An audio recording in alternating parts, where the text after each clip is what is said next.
Welcome to Neer academy. তো আজকের একটি খুব গুরুত্বপূর্ণ ক্লাস হতে চলেছে। তো আজকে তোমাদের গ্রাম পঞ্চায়েত স্পেশাল একটি ক্লাস নিয়ে এসেছি, সেটা হলো পশ্চিমবঙ্গ ভূগোল থেকে। ঠিক আছে? এবং পশ্চিমবঙ্গ ভূগোলের যে অবস্থান এবং ভূপ্রকৃতি এই সম্পর্কিত একটি ডিসকাস হবে। ঠিক আছে? একটা ডিসকাস আলোচনা করা হবে এবং সেগুলো থেকেই তোমাদের এমসিকিউ মানে দেখবে যে এমসিকিউ তোমাদের মিলে যাচ্ছে এবং ডিসক্রিপটিভ এগুলো পেড বেসে মানে পেড ব্যাচে করানো হয়। ঠিক আছে? তো তোমাদের ইউটিউবে অনেকে ধৈর্য নেই যে তোমাদের ডিসক্রিপটিভ একটু করবে তারপরে এমসিকিউ করবে। ঠিক আছে? তো আমি পেড ব্যাচের মতো ক্লাসটিকে আমি ফ্রিতে ইউটিউবে প্রোভাইড করেছি। তোমাদের যদি এই ক্লাসটি করো তাহলে তোমাদের কিন্তু খুবই হেল্প হবে। ঠিক আছে? যেমন পশ্চিমবঙ্গ ভূগোলের অবস্থান এবং ভূপ্রকৃতি সম্পর্কে তোমাদের বিস্তারিত যে নলেজ, তোমরা যদি প্রথম দেখে থাকো এই ক্লাসটি, যদি না জেনে থাকো এবং তোমরা যদি ক্লাসটি কোনো জায়গায় করেও থাকো, তোমরা এই ক্লাসটি আগে দেখো, তারপর বলবে যে ক্লাসটির মানে মূল্য কতটা। ঠিক আছে? এবং তোমাদের যে ভ্যাকেন্সি আছে, তোমাদের গ্রাম পঞ্চায়েতের 11,000 ভ্যাকেন্সি আমাদের মাননীয় পঞ্চায়েত মন্ত্রী দিলীপবাবু বলেছেন। এবং তোমাদের যে নোটিফিকেশন অনেকেই চিন্তিত আছে। তোমাদের নোটিফিকেশন কিন্তু তোমাদের সেপ্টেম্বর মাসেই আসতে চলেছে। ঠিক আছে? তোমাদের জানোই ওবিসির বিভিন্ন জটিলতার জন্য কিন্তু বিভিন্ন রিক্রুটমেন্টের রেজাল্ট বেরোচ্ছে না, অথবা তোমাদের বিভিন্ন নোটিফিকেশনও বেরোচ্ছে না। তো মাননীয় মুখ্যমন্ত্রী বলেছেন যে সেপ্টেম্বরে তোমাদের কিন্তু বিভিন্ন, যেমন এসএলএসটির যদি ক্যান্ডিডেট হয়ে থাকো তাদের ইন্টারভিউ শুরু হবে, তারপর প্রাইমারির ইন্টারভিউ শুরু হবে। এছাড়া তোমাদের বিভিন্ন নোটিফিকেশন কিন্তু আসতে চলেছে এবং তোমরা তো জানোই ১,০০,০০০ আ একটা ১,০০,০০০ চাকরি পরীক্ষা, ১,০০,০০০ শূন্য পদ কিন্তু পূরণ হবে। ঠিক আছে? তো অবশ্যই তোমরা ক্লাসটি ধৈর্য ধরে ধরো এবং তোমাদের এই ক্লাসটি একটা মাস্টার ক্লাস সিরিজ নিয়ে এসেছি। তোমাদের ক্লাসটি দেখলে তোমাদের অনেক হেল্প হবে। ঠিক আছে? অনেক কিছু বুঝতে পারবে ক্লাসটি দেখে। দেখো, পশ্চিমবঙ্গের আয়তন কত? আমাদের স্টার মার্ক এটা পরীক্ষায় কতবার এসেছে তার ঠিক নেই, বিভিন্ন পরীক্ষা এসেছে। তো পশ্চিমবঙ্গের আয়তন হলো ৮৮,৭৫২ বর্গ কিলোমিটার। তোমরা পারলে খাতায় নোটও করতে পারো। তোমাদের অবশ্যই খাতা যত তোমরা নোট করবে, খাতায় লিখবে, তত তোমাদের কি থাকবে, মনে থাকবে। ঠিক আছে? যদি তোমাদের আমার ভিডিওটি চলে যায় তো তোমরা ভিডিওটাকে পজ করবে, তারপর লিখে নেবে বাকিটা। ঠিক আছে? তো হাইলাইট কেমন করতে হয় খাতায় তোমাদের বলে দিই। যেমন পশ্চিমবঙ্গের আয়তন লেখে, তারপর এটা লিখলে ৮৮,৭৫২ বর্গ কিলোমিটার, ব্যাস এটা কমপ্লিট। তারপর অক্ষাংশ। পশ্চিমবঙ্গের অবস্থান অক্ষাংশ হচ্ছে 21°38' নর্থ থেকে 27°10' নর্থ। দ্রাঘিমাংশ হচ্ছে 85°50' ইস্ট থেকে 89°50' ইস্ট। ঠিক আছে? তাহলে অক্ষাংশ যদি আমরা গ্লোবে দেখি, পৃথিবীতে, পৃথিবীতে হয়েছে এই যে পূর্ব থেকে পশ্চিম যে অক্ষরেখাগুলি, মানে এগুলো তো কাল্পনিক অক্ষরেখা। ঠিক আছে? এগুলো কিন্তু যে অক্ষরেখাগুলো যে এরকম দেখা যায় সেরকম না। এগুলো হচ্ছে কাল্পনিক অক্ষরেখা। বিভিন্ন জায়গার অবস্থান সম্পর্কে জানার জন্য। যেমন অবস্থান, ঠিক আছে? পশ্চিমবঙ্গের অবস্থান কোথায়? এইরকম যে কোন অক্ষাংশের মধ্যে এই পশ্চিমবঙ্গ অবস্থান করে, সেজন্য কিন্তু এগুলো কাল্পনিক রেখা আঁকানো হয়েছে। এবং এগুলো হচ্ছে পূর্ব থেকে যেগুলো পশ্চিম দাগ টানা হয়েছে, এগুলো হলো অক্ষরেখা। এবং মিডিলে হচ্ছে 0° যার নাম হচ্ছে নিরক্ষরেখা। ঠিক আছে? বুঝতে পেরেছ? এবার যে উত্তর থেকে দক্ষিণে এই যে রেখাগুলির কাল্পনিক রেখা টানা হয়েছে, এগুলো হচ্ছে দ্রাঘিমা রেখা। ঠিক আছে? এগুলো হলো দ্রাঘিমা রেখা এবং দ্রাঘিমার মান দেখতে পাচ্ছ তোমরা পশ্চিমবঙ্গের কত আছে? 85°50' ইস্ট থেকে 89°50' ইস্ট। বুঝতে পেরেছ? তাহলে এগুলো কিন্তু কাল্পনিক রেখা। তোমরা যেকোনো ম্যাপ বা গ্লোব তোমাদেরকে আমি বলে রাখি। যদি যেকোনো ম্যাপ, আমি একটা গ্লোবটা এঁকে নিই। ঠিক আছে? এটা পূর্ব থেকে পশ্চিম, সবগুলো তো আঁকাতে আমি বোঝানোর সুবিধার্থে তোমাদেরকে বুঝাচ্ছি। ঠিক আছে? যেকোনো ম্যাপের বা গ্লোব মানে পৃথিবীর যে উপরের অংশটাকে মনে করবে সবসময় উত্তর, নিচেরটাকে মনে করবে দক্ষিণ এবং তোমার যে হাতের ডান দিক হবে পূর্ব। ঠিক আছে? এবং বাম দিক হবে পশ্চিম। বুঝতে পেরেছ? তাহলে আমাদের জানি কলকাতার রাজধানী, ছোট থেকে আমরা পড়ে আসছি, কলকাতার রাজধানী পশ্চিমবঙ্গের রাজধানী কলকাতা। ওকে? তো এবার দেখো, পশ্চিমবঙ্গের সর্বোচ্চ শৃঙ্গ বারবার পরীক্ষায় এসেছে। পশ্চিমবঙ্গের সর্বোচ্চ শৃঙ্গ হলো সান্দাকফু। ঠিক আছে? এবং এটি কোন পর্বত শ্রেণীতে অন্তর্গত? এটি হচ্ছে সিঙ্গালীলা পর্বত শ্রেণীতে অন্তর্গত। ঠিক আছে? কোন পর্বত শ্রেণীতে? সিঙ্গালীলা পর্বত শ্রেণীতে অন্তর্গত। এবার যদি বলে পশ্চিমবঙ্গ ভারতের কোন দিকে অবস্থিত? তাহলে পশ্চিমবঙ্গ ভারতের উত্তর পূর্ব ভারত বা পূর্ব দিকে অবস্থিত বা পূর্ব উপকূলে সংযোগস্থল অবস্থান করেছে।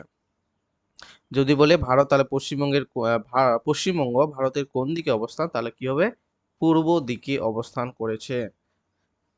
দেখে নাও এবার প্রধান নদীসমূহ পশ্চিমবঙ্গের কি কি আছে? গঙ্গা, ভাগীরথী, হুগলি। ঠিক আছে?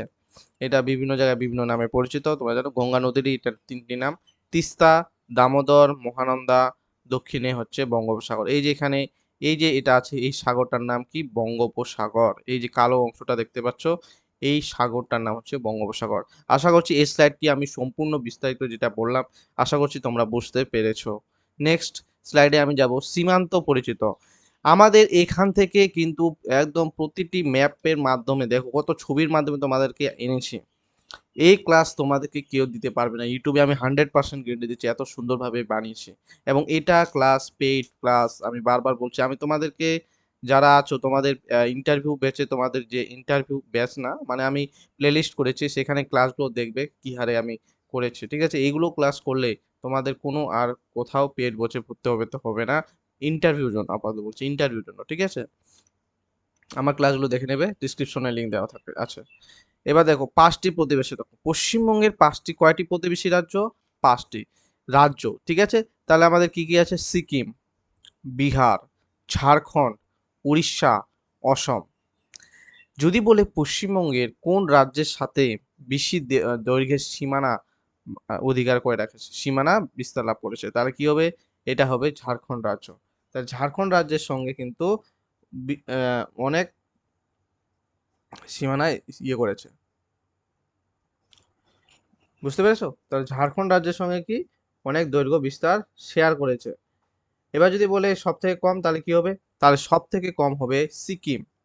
তাহলে সব থেকে কম হবে সিকিম, ঠিক আছে? সীমানা শেয়ার করেছে সিকিম, বুঝতে পেরেছো? এটা হলো সব থেকে কম, আর ঝাড়খণ্ড হলো বেশি দৈর্ঘ্যের সীমানা শেয়ার করেছে। এবার যদি আমরা বলি প্রতিবেশী দেশ, পশ্চিমবঙ্গের অবশ্যই প্রতিবেশী দেশ আছে, সেটা কয়টি আছে? 3টি। প্রতিবেশী দেশ কয়টি? 3টি। কি কি? বাংলাদেশ, নেপাল, ভুটান। এবং বাংলাদেশের সাথে কিন্তু সর্বাধিক দৈর্ঘ্য সীমানা শেয়ার করেছে পশ্চিমবঙ্গ। তাহলে পশ্চিমবঙ্গ কোন দেশের সাথে সর্বাধিক দৈর্ঘ্যের সীমানা শেয়ার করেছে? তাহলে কি হবে? বাংলাদেশ। এগুলো কিন্তু বারবার পরীক্ষা এসেছে, বারবার, কতবার পরীক্ষা এসেছে তা না ঠিক, বিভিন্ন পরীক্ষা এসেছে। এবং ভুটান, ভুটান হচ্ছে সব, না ভুটান না, নেপাল। নেপালে কিন্তু সব থেকে কম দৈর্ঘ্যের সীমানা শেয়ার করেছে। তাহলে ঠিক আছে, তাহলে পশ্চিমবঙ্গের আন্তর্জাতিক সীমান্ত রয়েছে মাত্র কয়টি? 3টি দেশ, বাংলাদেশ, নেপাল, ভুটান। আশা করছি এই স্লাইডটি তোমাদেরকে আমি বুঝতে পেরেছি। তো অবশ্যই তোমাদের নেক্সট স্লাইডে আমি চলে যাও। এইভাবে ধৈর্য ধরে ক্লাসটি দেখো, প্রথম থেকে লাস্ট অবধি তোমাদের যে ভূপ্রকৃতি এবং আম, অবস্থান সেটা সম্পর্কে সম্পূর্ণ বিস্তারিত তোমরা এই ক্লাসেই পেয়ে যাবে। তাহলে পশ্চিমবঙ্গের 5টি রাজ্য আমরা পড়লাম এবং 3টি দেশ, ঠিক আছে? এই তো উত্তরে সিকিম আছে, ভুটান আছে, বাংলাদেশ আছে, এইখানে এইখানে এই এই জায়গাটাতে বাংলাদেশ আছে, অসম আছে এখানে, ঠিক আছে? অসমটা এখানে হবে না, ভুল আছে। অসমে হবে এখানে। বিহার, ঝাড়খণ্ড, এখানে বিহার, তারপর এখানে ঝাড়খণ্ড, ঠিক আছে? নেপাল আছে এই সাইডে, নেপাল আছে এই সাইডে, বুঝতে পেরেছো? তো পরীক্ষায় মনে রাখবেন যে পশ্চিমবঙ্গের আন্তর্জাতিক সীমান্ত রয়েছে বাংলাদেশ, নেপাল এবং ভুটানের সঙ্গে। এবার নেক্সট স্লাইডে এবার চলে আসছে ভূপ্রকৃতি, ঠিক আছে? তার আগে আমি কিছু একটু শেয়ার করব, তোমাদের কি ক্লাসটি মানে মানে তোমাদের অবশ্যই দেখবে তো?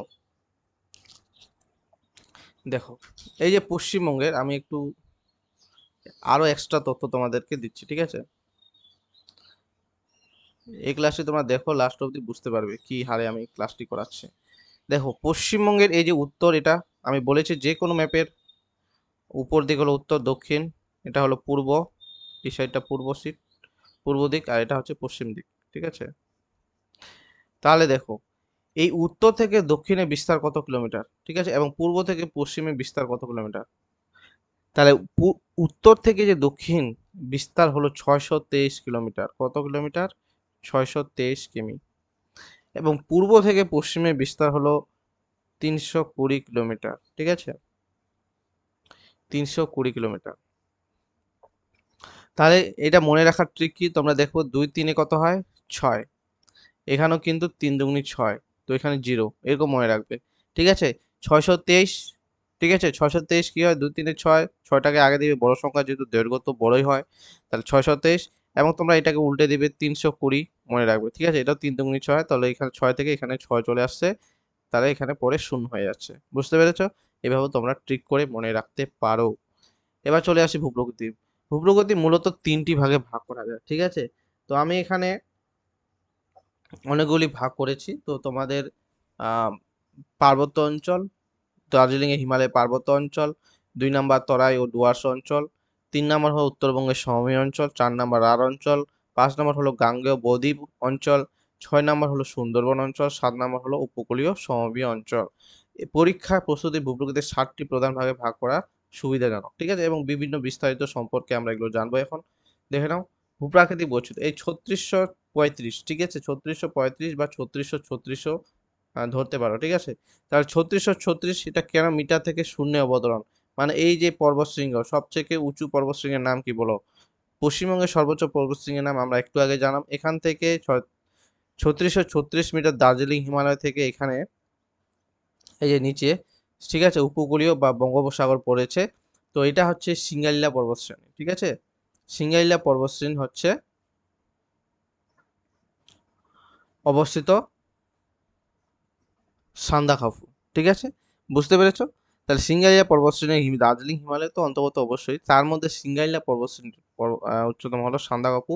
এটা হচ্ছে উচ্চতম শৃঙ্গ, সেখান থেকে বঙ্গোপসাগরে আমাদের মিশে গেছে আমাদের পশ্চিম উত্তর থেকে দক্ষিণে। তাহলে আমরা মনে করি যে এখানে কি আছে, প্রথমে দেখো উত্তর থেকে দক্ষিণে কিন্তু নিচে চলে আসে হিমালয়, তারপর তরাই ডুয়ার্স, হুম, তারপর সমভূমি, তারপর মালভূমি অঞ্চল, তারপর বদ্বীপ, তারপর উপকূলীয় সমভূমি অঞ্চল, ঠিক আছে? এবং এই বৈচিত্র্যের কারণে চা, ধান, পাট, আলু, আম, মাছ, বনজ সম্পদের বিপুল উৎপাদন সম্ভব রয়েছে। এবং আমাদের এই রাজ্যে সবকিছুই কিন্তু চাষ হয়, ঠিক আছে? সবকিছুই চাষ হয়, ঠিক আছে? সবকিছুই আমাদের যেগুলো মূল্যবান সম্পদ সেগুলো কিন্তু আমাদের দেশ থেকে পাওয়া যায়। এবং দার্জিলিং এর যে চা, দার্জিলিং এর চা কিন্তু ভারতে প্রথম জিআই ট্যাগ পেয়েছিল। দার্জিলিং এর চা প্রথম ভারতে জিআই ট্যাগ পেয়েছিল, এবং এটা কত সালে? 2004-5 সালে। 2004 এবং 5 সালে কিন্তু ভারতীয় পণ্য প্রথম জিআই ট্যাগ পেয়েছিল, বা জিওগ্রাফিক্যাল ইন্ডিকেশন, ঠিক আছে?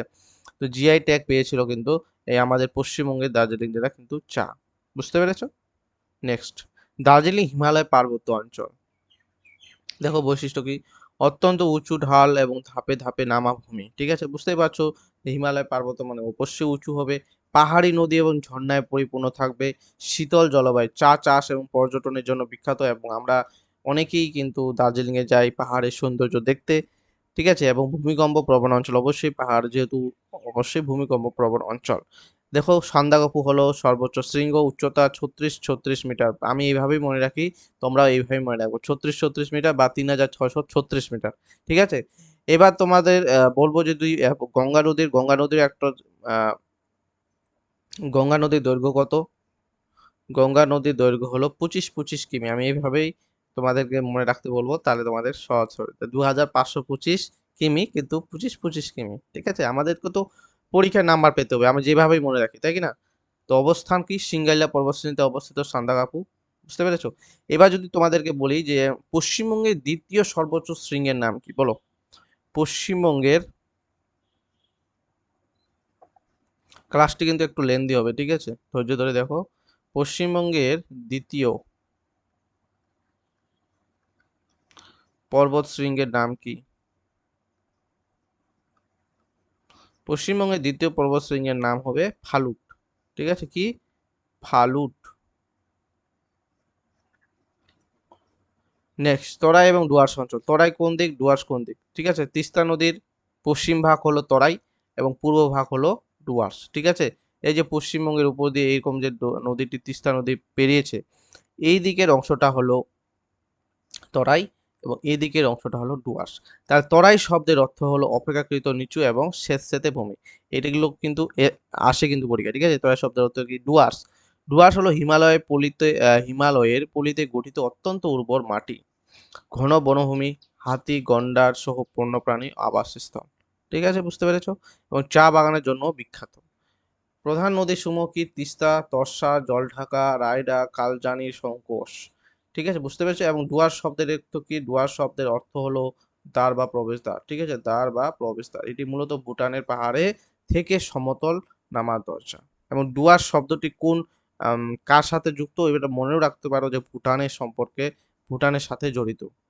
ওকে, 3 নম্বর দেখো উত্তরবঙ্গের সমভূমি। উত্তরবঙ্গের সমভূমি দেখো বারান্দ্র ভূমি, অপেক্ষাকৃত উঁচু এবং প্রাচীন পলভূমি, নতুন পলিমাটির তুলনায় এখানে প্রাচীন পলিমাটির আধিক্য বেশি, ঠিক আছে। তাহলে বারেন্দ্রভূমি কি প্রাচীন পলিমাটিতে আধিক্য দেখা যায়। এবং গৌড় অঞ্চলে আমরা দেখব মালদহ ও তার আশেপাশে ঐতিহাসিক অঞ্চলে গঙ্গা ও তার শাখা নদীর গতিসম পরিবর্তনের দ্বারা গভীরভাবে প্রভাবিত। গুরুত্বপূর্ণ নদী কি? উত্তরবঙ্গের সময় মহানন্দা আছে, ঠিক আছে, তিস্তা, জলঢাকা, তোর্ষা, কালিন্দী এবং গঙ্গা। রাঢ় অঞ্চল, রাঢ় অঞ্চল হচ্ছে লাল মাটির দেশ। এই যে রাঢ় অঞ্চল, এই জায়গাটাই হচ্ছে রাঢ় অঞ্চল বিস্তার করেছে। এবং এগুলো অবস্থান দেখো বীরভূম, বাঁকুড়া, পুরুলিয়া, পশ্চিম বর্ধমান, পূর্ব বর্ধমান, পশ্চিমাংশের পশ্চিম মেদিনীপুরের কিছু অংশ কিন্তু এই রাঢ় অঞ্চলের সাথে যুক্ত। তাহলে বুঝতে পেরেছো? তাহলে প্রধান বৈশিষ্ট্য কি? অপেক্ষাকৃত উঁচু এবং অসমতল ভূমি, লাল ও ল্যাটেরাইট মাটির আধিক্য, গ্রীষ্মকালে তুলনামূলকভাবে শুষ্ক আবহাওয়া, বর্ষাকালে এই অঞ্চলে নদীগুলি কি হয়? প্রবল রূপ ধারণ করেছে, প্রবল রূপ ধারণ করে। শুধু বর্ষাকালেই কিন্তু করে, কারণ বুঝতেই পেরেছো এগুলো হচ্ছে একটা মানে এখানে হচ্ছে পশ্চিমাংশের মালভূমি অঞ্চল এখানে বিস্তার করেছে। বুঝতে পেরেছো? এবার নেক্সট রাঢ় ও পশ্চিমের মালভূমি অঞ্চল। রাঢ় এবং মালভূমি অঞ্চলের মধ্যে পার্থক্য দেখে নাও। বীরভূম, বাঁকুড়া এগুলো তো আমি বললাম কোথাও কোথাও দেখা যায় অবস্থানটা। এবং অপেক্ষাকৃত উঁচু এবং অসমতল ভূমি, ঠিক আছে। গ্রীষ্মকালে শুষ্ক, নদীগুলি বর্ষায় প্রবল রূপ নেয়, বর্ষার সময় কিন্তু প্রবল রূপ নেয়। মালভূমি অঞ্চলে দেখো পশ্চিমাংশে ছোটনাগপুর মালভূমি প্রভাব স্পষ্ট, বিশেষত পুরুলিয়া জেলায়। অযোধ্যা পাহাড় এই অঞ্চলের অন্যতম গুরুত্বপূর্ণ ভূপ্রকৃতি, ঠিক আছে। তাহলে পুরুলিয়া কোন পাহাড় দেখা যায়? পুরুলিয়া কিন্তু অযোধ্যা পাহাড় পাহাড় দেখা যায়। এবং যদি বলে পশ্চিমবঙ্গের পশ্চিমাংশে বা পশ্চিমবঙ্গের আহ পশ্চিমাংশের সর্বোচ্চ শৃঙ্গের নাম কি? তাহলে রাইট অ্যান্সার হবে অযোধ্যা পাহাড়ের গড়গাবু। এই অযোধ্যা পাহাড়ে কিন্তু আমাদের গড়গাবুরু অবস্থান করেছে, ঠিক আছে, গড়গাবুরু। পশ্চিমবঙ্গের মালভূমি অঞ্চলে অযোধ্যা পাহাড়ে গড়গাবুরু, এবং অযোধ্যা পাহাড় কোথায় অবস্থিত? পুরুলিয়া জেলাতে অবস্থিত। বুঝতে পেরেছো? পরীক্ষায় প্রশ্ন আসতে পারে, কি আসতে পারে দেখে নিই। পশ্চিমবঙ্গের ছোটনাগপুর মালভূমি প্রভাব সবচেয়ে বেশি কোথায়? পশ্চিমাঞ্চলে। কোথায়? পশ্চিমবঙ্গের পশ্চিমাঞ্চলে, বিশেষত পুরুলিয়া, অযোধ্যা পাহাড় ও পার্শ্ববর্তী অঞ্চলে কিন্তু এটা দেখা যায়। এবার দেখো পশ্চিমের মালভূমি ও ল্যাটেরাইট মাটি। আমরা অবশ্যই ল্যাটেরাইট মাটি কি দ্বারা গঠিত? এই যে দেখো, ল্যাটেরাইট মাটি কিন্তু লোহা এবং অ্যালুমিনিয়াম দ্বারা গঠিত। তাহলে লোহা এবং অ্যালুমিনিয়াম যৌগ বেশি থাকে, তাই রং লালচে ও হলুদ লাল হয়, ঠিক আছে। এবং ছোটনাগপুর অঞ্চলে কিন্তু ল্যাটেরাইট মাটি বেশি পরিমাণে দেখা যায়। এবং পশ্চিমের মালভূমি অঞ্চলে দেখা যায় পশ্চিমবঙ্গের। তাহলে পশ্চিমবঙ্গের পশ্চিমের মালভূমি অঞ্চলে এবং ছোটনাগপুর অঞ্চলে মালভূমি অঞ্চলে কিন্তু আমরা ল্যাটেরাইট মৃত্তিকা দেখতে পাই। প্রধান পাহাড় হলো পুরুলিয়ার অযোধ্যা পাহাড়, আমি বলেছিলাম তাহলে পুরুলিয়াতে অযোধ্যা পাহাড় অবস্থিত। এবং অযোধ্যা পাহাড়ের গড়গাবুড় হলো পশ্চিমবঙ্গের পশ্চিমাঞ্চলের সর্বোচ্চ শৃঙ্গ, ঠিক আছে। এটা কিন্তু পরীক্ষায় বারবার আসছে, আমি যেটা বললাম। পরীক্ষার জন্য বিশেষ এই পশ্চিমবঙ্গের ছন্নাগুর মাল প্রভাব সবচেয়ে বেশি কথা পশ্চিমবঙ্গ, এটা তো আলোচনা করা হলো। নেক্সট স্লাইডে চলে যায়। ল্যাটেরাইট মৃত্তিকা দেখো, ল্যাটেরাইট মৃত্তিকা দেখো পশ্চিমাঞ্চলের লাল মাটি।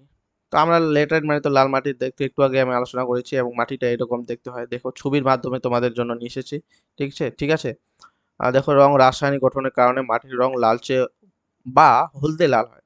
এবং এটা বিস্তার কোথায় কোথায় দেখতে পাই? এই ল্যাটেরাইট মৃত্তিকা রাঙা মাটির দেশ আমরা বলি, ঠিক আছে, তাই না? একটা রাঙা মাটির দেশে যা একটা গান আছে না? দেখো পুরুলিয়া, বাঁকুড়া, বীরভূম, পশ্চিম মেদিনীপুর ও পশ্চিম বর্ধমানের কিছু অংশ এই অসমতল ভূমি লাল মাটির রাঢ় অঞ্চলের প্রধান বৈশিষ্ট্য। নেক্সট স্লাইডে চলে যাব। গাঙ্গেয় সমভূমি দেখো, উপর থেকে আমরা কিন্তু নিচে চলে যাচ্ছি, ঠিক আছে, বুঝতে পেরেছো তো সিকোয়েন্সটা? গাঙ্গেয় সমভূমি বা নদী ব্যবস্থা। এই যে গঙ্গা নদী, গঙ্গা ফারাক্কাতে ডিভিশন হয়ে যায়, ঠিক আছে, একটা বাংলাদেশে চলে যায়, তারপর আমাদের ভাগীরথী হুগলি হয়ে পশ্চিমবঙ্গের বঙ্গোপসাগরে মিশে যায়। দেখো গাঙ্গেয় সমভূমি দেখো সমতল উর্বর পলি মাটিতে সমৃদ্ধ, ধান, পাট, গম, আলু চাষের জন্য আদর্শ। নদীর গতিপথ পরিবর্তনে নতুন চর তৈরি হয়। অর্থনৈতিক গুরুত্ব কি? ভাগীরথী হুগলি নদী ব্যবস্থা, কলকাতা বন্দর, কৃষি ও দক্ষিণবঙ্গের শিল্পাঞ্চলের প্রাণ ভোমরা, ঠিক আছে। এই যে কলকাতা বন্দর গড়ে উঠেছে, তারপর কি আমাদের কৃষি কাজের জন্য কিন্তু এই নদীটি খুবই কিন্তু গুরুত্বপূর্ণ ভূমিকা পালন করে। নেক্সট স্লাইডে চলে যাব। এটা তো আমরা দেখলামই, এটাই আলোচনা করা হয়েছে। দেখো শিল্প গড়ে ওঠার ক্ষেত্র কিন্তু মূল ভিত্তি এই ভাগীরথী হুগলির গঙ্গা নদী, ঠিক আছে, বুঝতে পেরেছো? 6 নাম্বার দেখো বদ্বীপ অঞ্চল। এবার আমরা লাস্ট পর্যায়ে চলে আসলাম, বদ্বীপ অঞ্চল বা ডেল্টা। ঠিক আছে, তো গ্রেট ডেল্টা হচ্ছে পশ্চিমবঙ্গে গঙ্গায় দেখতে পাওয়া যায় আমরা গ্রেট ডেল্টা। গঠন দেখো, গঙ্গা ব্রহ্মপুত্র মেঘনা নদীর অবস্থানে পলি জমে এই বৃহৎ বদ্বীপ গঠিত হয়। প্রকৃতি ভূমি অপেক্ষাকৃত নিচু, অসংখ্য নদী খাড়িতে বিভক্ত, পরিবেশ নিয়মিত জোয়ার ভাটার প্রভাবে পরিলক্ষিত হয় এবং ম্যানগ্রোভ উদ্ভিদের অঞ্চলের প্রধান বৈশিষ্ট্য। দেখো এই যে গ্রেট ডেল্টা কেন তৈরি হয়, যখন কোনো উঁচু পার্বত্য অঞ্চল থেকে নদী যখন নিচে আসে তখন গতিবেগ কি থাকে, উচ্চ গতিতে গতিবেগ বেশি থাকে। বুঝতে পারছো, যখন উঁচু অংশ থেকে যখন জল পড়বে তখন অবশ্যই গতি থাকবে। যখন তারপর আসবে কি সমভূমি পেরিয়ে তারপর আসবে একেবারে নিম্ন উপকূলীয় অঞ্চল, তো তখন কি হয়, গতিটা অবশ্যই কমে যায়। যখন গতিটা কমে যায় তখন কিন্তু নদী এদিক ওদিক করে এভাবে বেঁকে বেঁকে বিভিন্ন আহ, আহ, ভেঙে নিজের গতিপথ তারা সৃষ্টি করে, এইভাবে কিন্তু এখানে এইগুলো সৃষ্টি হয়েছে ডেল্টা। বুঝতে পেরেছো? সুন্দরবন এবং উপকূলীয় অঞ্চল, সুন্দরবন বদ্বীপের দক্ষিণ প্রান্তে এবং বৃষ্টির সময় তোমরা জানো এই সুন্দরবনে ইলিশ উৎসব হয়। তো ইলিশ উৎসবে কে কে গেছো অবশ্যই তোমরা কমেন্ট করে জানাবে এবং কেমন হয়। আমি তো মানে যাইনি এখনো, তো অবশ্যই তোমরা কেমন কমেন্ট করে জানাতে পারো যদি গিয়ে থাকো। ঠিক আছে, অসংখ্য নদী, খাড়ি ও জলপথ, জোয়ার ভাটার প্রবল প্রভাব। ঠিক আছে, পরীক্ষার জন্য হচ্ছে উদ্ভিদ, ম্যানগ্রোভ, বিশেষত সুন্দর গাছ। তাহলে সুন্দরবন, পশ্চিমবঙ্গের সুন্দরবন কোন অরণ্যের জন্য বিখ্যাত, পরীক্ষায় বারবার এসেছে, সেটা হলো ম্যানগ্রোভ অরণ্যের জন্য বিখ্যাত। এবং বিশেষ প্রাণী কি, সেটা হলো পশ্চিমবঙ্গের রয়্যাল বেঙ্গল টাইগার পাওয়া যায় সুন্দরবনে। ওকে, উপকূলীয় সমভূমি, পূর্ব মেদিনীপুর এবং দক্ষিণ চব্বিশ পরগনায় কিন্তু উপকূলীয় সমভূমি দেখতে পায়। তাহলে পূর্ব মেদিনীপুর এবং কোথায়, দক্ষিণ চব্বিশ পরগনায়। বালুকাময় পললভূমি, মোহনা, উপকূলীয় বালিয়াড়ি দেখা যায় এবং মৎস্য আহরণের জন্য অত্যন্ত গুরুত্বপূর্ণ। বদ্বীপ অঞ্চল সুন্দরবন, ঠিক আছে, এটা দেখে নিবে। গঙ্গা ব্রহ্মপুত্র মেঘনা নদী, গঙ্গা ব্রহ্মপুত্র মেঘনা নদী ব্যবস্থায় পলি দ্বারা গঠিত পৃথিবীর অন্যতম বৃহৎ বদ্বীপ। এবং পৃথিবীর বৃহত্তম বদ্বীপ কিন্তু আমাদের পশ্চিমবঙ্গের গঙ্গা নদ ব্রহ্মপুত্র মেঘনার বদ্বীপই কিন্তু দেখতে পাই। বুঝতে পেরেছো? এবার দেখো, সুন্দরবন পশ্চিমবঙ্গের দক্ষিণ প্রান্তে অবস্থিত পৃথিবীর অন্যতম বিখ্যাত ম্যানগ্রোভ অরণ্য। এটা আমি বললাম বারবার বলেছি, এগুলো দেখে নেবে। উপকূলের সমভূমি দেখে নেবে, উপকূলের সমভূমি আমি একটু আগেই আলোচনা করলাম, এগুলোই আছে। অর্থনৈতিক পরিবেশ তোমরা মনে রাখবে যে মৎস্য চাষ, সমুদ্র থেকে মৎস্য আহরণ এখানকার প্রধান জীবিকা। সুন্দরবন বদ্বীপ পরিবেশে জোয়ার ভাটার প্রভাবে এখানে দৃশ্যমান। এবার দেখো, এখানে আমি শর্টকাট এক নজরে তোমাদের জন্য একটি ছকের মাধ্যমে নিয়ে এসেছি। দার্জিলিং হিমালয় প্রধান নদী বা শৃঙ্গ হচ্ছে সান্দাকফু, 36 মিটার, অত্যন্ত উঁচু ঢাল, চা চাষ, পর্যটন। ঠিক আছে, এটাকে তোমরা কি করবে, ভিডিওটাকে পজ করবে এবং এটা পড়ে নেবে। ঠিক আছে, এগুলোই আলোচনা করেছি আর আমি এখানে আলোচনা বা ডিসকাসটা করছি না। তো এই পর্যন্ত তোমাদের ক্লাসটি কেমন লাগলো, ঠিক আছে, কমেন্ট করে জানাও।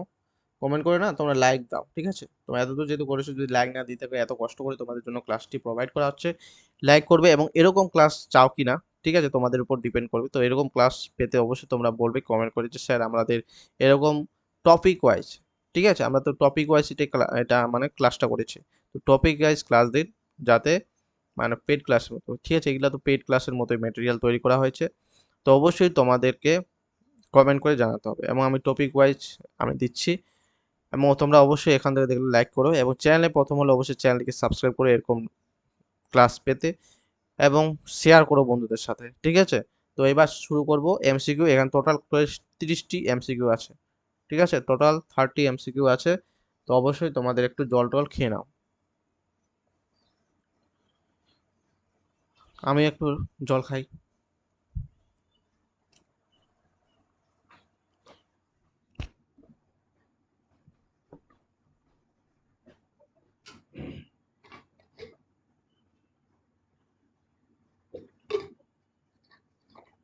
তো ঠিক আছে, শুরু করা। তো ঠিক আছে, ক্লাসটি এখন শুরু করা যাক। দেখো, যেগুলো আমি পড়াইছি না সেগুলো এখানে আছে, তোমরা দেখবে কমন কি হারে পাও। পশ্চিমবঙ্গ ভারতের কোন অংশে অবস্থিত, আমি এক বলেছি, তাহলে কোন অংশে অবস্থিত, পূর্ব ভারতে। তাহলে পশ্চিমবঙ্গের পূর্ব ভারতে অবস্থিত, রাইট অ্যান্সার সি। নেক্সট, এই যে অ্যান্সারটা চলেই আসছিল। দেখো, পশ্চিমবঙ্গের দক্ষিণ কোন জলভাগ অবস্থিত, পশ্চিমবঙ্গের যে দক্ষিণে, আমরা পশ্চিমবঙ্গের ম্যাপটা এঁকেছি, পশ্চিমবঙ্গের দক্ষিণে কোন সাগর অবস্থিত? আমরা বলেছি সেটা হলো বঙ্গোপসাগর অবস্থিত। পশ্চিমবঙ্গের সর্বোচ্চ শৃঙ্গ কোনটি? পশ্চিমবঙ্গের যে সর্বোচ্চ শৃঙ্গ কি হবে? টাইগার হিল, ফালুট, সান্দাকফু না অযোধ্যা পাহাড়? তো এটা অবস্থিত পশ্চিমবঙ্গের সর্বোচ্চ শৃঙ্গ সান্দাকফু এবং উচ্চতা কত? 36 মিটার। ঠিক আছে? এখন সহজ লাগছে না কোশ্চেনগুলো? তো ডিসক্রিপটিভ পড়লে কিন্তু এটাই সুবিধা হয়। 4 নম্বর কোশ্চেন দেখে নাও, সান্দাকফু কোন পর্বতশ্রেণীর অন্তর্গত? সিঙ্গালীলা, নীলগিরি, সাতপুরা না আরাবল্লী? তো এটা রাইট অ্যান্সার কি? আমি বলেছি অনেকবার, তোমরা মনে করতে পারছো, সেটা হলো এ, সিঙ্গালীলা পর্বতশ্রেণীর অন্তর্গত। রাইট অ্যান্সার কি হবে? সিঙ্গালীলা। পশ্চিমবঙ্গের পশ্চিমাঞ্চলে কোন মালভূমির প্রভাব দেখা যায়? পশ্চিমবঙ্গের পশ্চিমাঞ্চলে কোন মালভূমির প্রভাব দেখা যায়? এ হবে ছোটনাগপুর মালভূমি, বি মালওয়া মালভূমি, দাক্ষিণাত্য মালভূমি, মেঘালয় মালভূমি। তাহলে পশ্চিমবঙ্গের পশ্চিমাঞ্চলে কি দেখা যায়? রাইট অ্যান্সার হবে এ, ছোটনাগপুর মালভূমি। রাইট অ্যান্সার হবে এ। 6 নম্বর কোশ্চেন দেখে নাও কি বলছে, পশ্চিমবঙ্গের কোন জেলার মালভূমির বৈশিষ্ট্য সবচেয়ে স্পষ্ট? ঠিক আছে, তো কই রাইট অ্যান্সার কি হবে? কোচবিহার, পুরুলিয়া, মালদহ, দক্ষিণ চব্বিশ পরগনা। তো আমি এটা কিন্তু বলেছি, দেখো সব কোশ্চেন তোমরা, আমি যে ক্লাসটা করালাম এতক্ষণ ধরে, সমস্ত কিছু কিন্তু এই কোশ্চেনগুলোতে তোমরা পেয়ে যাবে এবং এই কোশ্চেনগুলো কিন্তু বিভিন্ন পরীক্ষায় এসেছে। ঠিক আছে, তো এখানে রাইট অ্যান্সার হবে পুরুলিয়া। তো রাইট অ্যান্সার বি। ডুয়ার্স শব্দের অর্থ কি? ডুয়ার্স শব্দের অর্থ হলো পাহাড়, নদী, দ্বার না প্রবেশদ্বার না সমভূমি? তো ডুয়ার্স শব্দের অর্থ হলো দ্বার বা প্রবেশদ্বার। আবার কোশ্চেন অ্যান্সার রিভিল হয়ে যাবে, যাই হোক দেখে নাও। ডুয়ার্স অঞ্চলের নামকরণের সঙ্গে কোন দেশের সম্পর্ক রয়েছে? তো এটা রাইট অ্যান্সার হবে সি, ভুটান। ঠিক আছে, ভুটান। আমি বলেছিলাম না কোন দেশের সাথে সম্পর্কিত? ভুটান। এবং ডুয়ার্স শব্দের অর্থ হলো দ্বার বা দরজা। 9 নম্বর কোশ্চেন দেখো, খুব ইম্পর্টেন্ট কোশ্চেন। তরাই অঞ্চল কোথায় অবস্থিত? সমুদ্র উপকূলে, হিমালয়ের পাদদেশে, সুন্দরবনে না ছোটনাগপুর মালভূমে? তার তরাই অঞ্চল অবস্থিত হিমালয়ের পাদদেশে। তরাই এবং ডুয়ার্স আমরা পড়েছিলাম। তিস্তার হচ্ছে পশ্চিম দিকের অংশ হলো তরাই এবং পূর্ব দিকের অংশ হলো ডুয়ার্স। 10 নম্বর, পশ্চিমবঙ্গের কোন অঞ্চলে চা চাষের জন্য বিশেষভাবে বিখ্যাত? তো পশ্চিমবঙ্গের চা চাষের জন্য বিশেষভাবে বিখ্যাত হলো সুন্দরবন, দার্জিলিং, পুরুলিয়া না পূর্ব মেদিনীপুর? তো চা চাষ আমরা জানি দার্জিলিং, এবং দার্জিলিং এর চা জিআই ট্যাগ পেয়েছিল। সর্বপ্রথম ভারতের সর্বপ্রথম যে প্রোডাক্ট জিআই ট্যাগ পেয়েছিল হচ্ছে দার্জিলিং চা, এবং এটা হচ্ছে পেয়েছিল 2004-05 সালে। নেক্সট স্লাইডে চলে যাব আমি। 11 নম্বর কোশ্চেন দেখো, পশ্চিমবঙ্গের পশ্চিমাঞ্চলে কোন ধরনের মাটির বিস্তার বেশি? পলি মাটি, কালো মাটি, লাল ও ল্যাটেরাইট মাটি না লবণাক্ত মাটি? পশ্চিমবঙ্গের পশ্চিমাঞ্চলে কোন ধরনের মাটি দেখা যায়?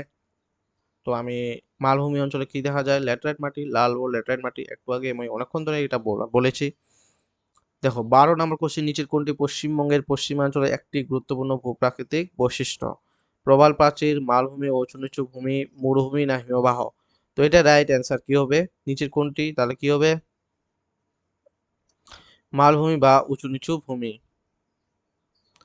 3 নম্বর 13 নম্বর কোশ্চেন দেখো, অযোধ্যা পাহাড় কোন জেলায় অবস্থিত? অযোধ্যা পাহাড় আমি বারবার বলেছিলাম পুরুলিয়া জেলায় অবস্থিত। তো রাইট অ্যান্সার হবে এ। সুন্দরবন মূলত কোন ধরনের ভূপ্রকৃতি? সুন্দরবন মূলত কোন ধরনের ভূপ্রকৃতির উদাহরণ? মরুভূমি, বদ্বীপ, মালভূমি না হিমবাহ? তো এটা রাইট অ্যান্সার হবে বদ্বীপ। ওকে, 15 নম্বর কোশ্চেন দেখে নাও কি বলছে, সুন্দরবন কোন ধরনের অরণ্যের জন্য বিখ্যাত? সুন্দরবন কোন ধরনের অরণ্যের জন্য বিখ্যাত? আমি একটু আগেই বলেছি যে সুন্দরবন কিন্তু শঙ্কুময় অরণ্য নয়, কাঁটাঝোড়া অরণ্য নয়, চিরহরিৎ নয়, ম্যানগ্রোভ। অবশ্যই ম্যানগ্রোভ অরণ্যের জন্য বিখ্যাত। 16 নাম্বার কোশ্চেনে চলে আসবো, দেখে নাও সুন্দরবনের সঙ্গে কোন বৃক্ষের নাম বিশেষভাবে জড়িত? দেবদারু নয়, চন্দন নয়, সেগুন নয়। তো রাইট অ্যান্সার হবে সুন্দরী গাছ। সুন্দরী গাছের জন্য কিন্তু বিখ্যাত। 17 নম্বর কোশ্চেন দেখো কি বলছে, পশ্চিমবঙ্গের দক্ষিণ অংশের ভূপ্রকৃতি প্রধানত কি দ্বারা প্রভাবিত? হিমবাহ, মরুভূমি, নদীর পলি, জোয়ার ভাটা এবং কি বলছে দক্ষিণ অংশের ভূপ্রকৃতি? তো দক্ষিণ অংশের পশ্চিমবঙ্গের যে সর্বশেষ দক্ষিণ অংশ, সেই দক্ষিণ অংশে কি দ্বারা গঠিত? সেটা হবে নদীর পলি এবং জোয়ার ভাটা। 18 নম্বর কোশ্চেন দেখো কি বলছে, 18 নম্বর, পশ্চিমবঙ্গের কোন অঞ্চলে জোয়ার ভাটার প্রভাব সবচেয়ে বেশি? তো পশ্চিমবঙ্গের কোন অঞ্চলে? এটা হবে সুন্দরবন অঞ্চলে। সুন্দরবন অঞ্চলে বা দক্ষিণ ২৪ পরগনা বা পুরুলিয়া জেলার কিন্তু পুরুলিয়া বলছি, পূর্ব মেদিনীপুর জেলা। ঠিক আছে? ১৯ নম্বর কোশ্চেন দেখো কি বলছে, গাঙ্গেয় সমভূমির প্রধান বৈশিষ্ট্য কি? পলিমাটির সমৃদ্ধি, বরফে ঢাকা ভূমি, বালিয়াড়ি না আগ্নেয় শিলা? গাঙ্গেয় সমভূমির প্রধান বৈশিষ্ট্য হলো পলিমাটি সমৃদ্ধি, এবং এই পলিমাটির জন্য বিভিন্ন কিন্তু ফসল ভালো উৎপাদিত হয়। ধান, গম, তারপর পাটা, ভুট্টা সবকিছু কিন্তু, এবং আলু চাষও কিন্তু এই গাঙ্গেয় সমভূমি অঞ্চলে খুব ভালো হয়। ২০ নম্বর কোশ্চেন দেখো, পশ্চিমবঙ্গের কোন অঞ্চলে প্রাচীন পললভূমির জন্য পরিচিত? প্রাচীন পলভূমি হলো আমি বলেছিলাম প্রাচীন পলি দ্বারা গঠিত, বা কি হবে? বারেন্দ্রভূমি। রাইট অ্যান্সার হবে এ। বরেন্দ্রভূমি বা বারেন্দ্রভূমি মূলত পশ্চিমবঙ্গের কোন অংশে অবস্থিত? দক্ষিণ পশ্চিম, উত্তরাঞ্চল, দক্ষিণ পূর্ব উপকূল না দার্জিলিং পাহাড়? তো এটা হবে দক্ষিণ পশ্চিম, উত্তরাঞ্চল। ঠিক, এটা রাইট অ্যান্সার। আমি একটু মার্কটা ভুল করেছি, দেখো। দক্ষিণ পশ্চিমে হবে ল্যাটেরাইট মাটি, ঠিক আছে? লাল মাটির জন্য বিখ্যাত, তো এটা রাইট অ্যান্সার হবে বি, উত্তরাঞ্চল। ২২ নম্বর কোশ্চেন কি হবে দেখে নাও, পশ্চিমবঙ্গের উত্তরাঞ্চলের গুরুত্বপূর্ণ নদী কোনটি? কি হবে? তিস্তা, নর্মদা, গোদাবরী না কৃষ্ণা? পশ্চিমবঙ্গের উত্তরাঞ্চল, উত্তরাঞ্চল বুঝতে পারছো, উপরের। তো এটা রাইট অ্যান্সার হবে এ, তিস্তা নদী। তিস্তা নদী পূর্ব এবং পশ্চিমে দুভাগে ভাগ করেছে, আমি তরাই, এদিকে ডুয়ার্স। তো রাইট অ্যান্সার হবে তিস্তা। ২৩ নম্বর কোশ্চেন কি বলছে, নিচের কোন নদীটি উত্তরবঙ্গের ভূপ্রকৃতির সঙ্গে গুরুত্বপূর্ণ? আবার উত্তরবঙ্গের ভূপ্রকৃতি, এটা রাইট অ্যান্সার হবে এ, আবার এগেইন অ্যান্সার চলে এসেছিল। ঠিক আছে। পশ্চিমবঙ্গের উপকূলীয় অঞ্চলের সঙ্গে কোন জেলার সম্পর্ক বেশি? পূর্ব মেদিনীপুর। ঠিক আছে, অ্যানিমেশন একটু উল্টো উল্টো পাল্টা হয়েছে, তো তোমরা একটু মেনে নিবে। পশ্চিমবঙ্গের ভূপ্রাকৃতিতে হিমালয় থেকে সমুদ্র দেখো, হিমালয় থেকে মানে কি উপরে পাহাড়, তারপর কি পাদদেশীয় অঞ্চল, তারপর হচ্ছে সমভূমি, তারপর হচ্ছে বদ্বীপ। এই সিকোয়েন্সটাই তাহলে মিলে মিলে গেল। বুঝতে পেরেছো?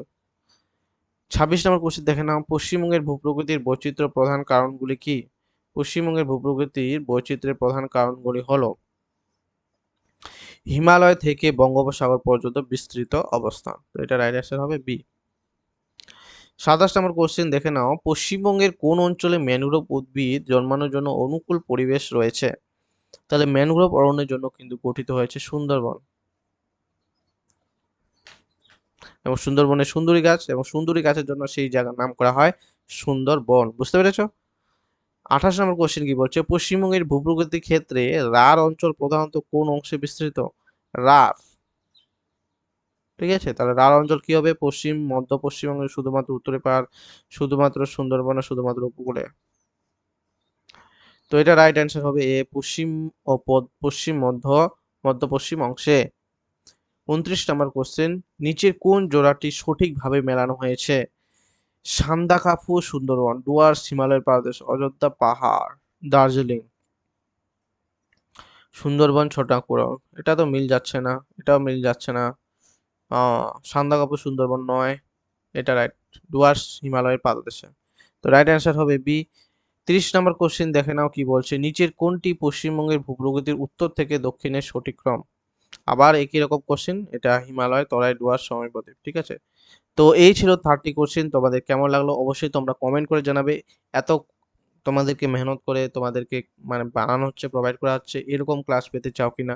তোমরা এই ক্লাসটা গুরুত্ব কতটা দিচ্ছ সেটার উপর ডিপেন্ড করবে পরের ক্লাস। ঠিক আছে?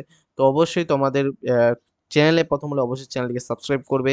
ভিডিওটাকে, ক্লাসটিকে মাস্ট লাইক করবে। ঠিক আছে? তোমাদের অবশ্যই কমেন্ট করে জানাবে তোমাদের কেমন লাগলো ক্লাসটি, শেয়ার করবে বন্ধুদের সাথে, বিভিন্ন গ্রুপে তোমরা যদি জয়েন হয়ে থাকো অবশ্যই টেলিগ্রাম চ্যানেলে জয়েন হবে এই ক্লাসের পিডিএফ পেতে। তো stay connected, keep learning, learn, grow, success, Neer Academy. ঠিক আছে? তো আজকের মতো এটুকুই, পরের ভিডিওতে আবার দেখা হবে তোমাদের সাথে। ততক্ষণে ভালো থাকবে, সুস্থ থাকবে। জয় হিন্দ, বন্দে মাতরম।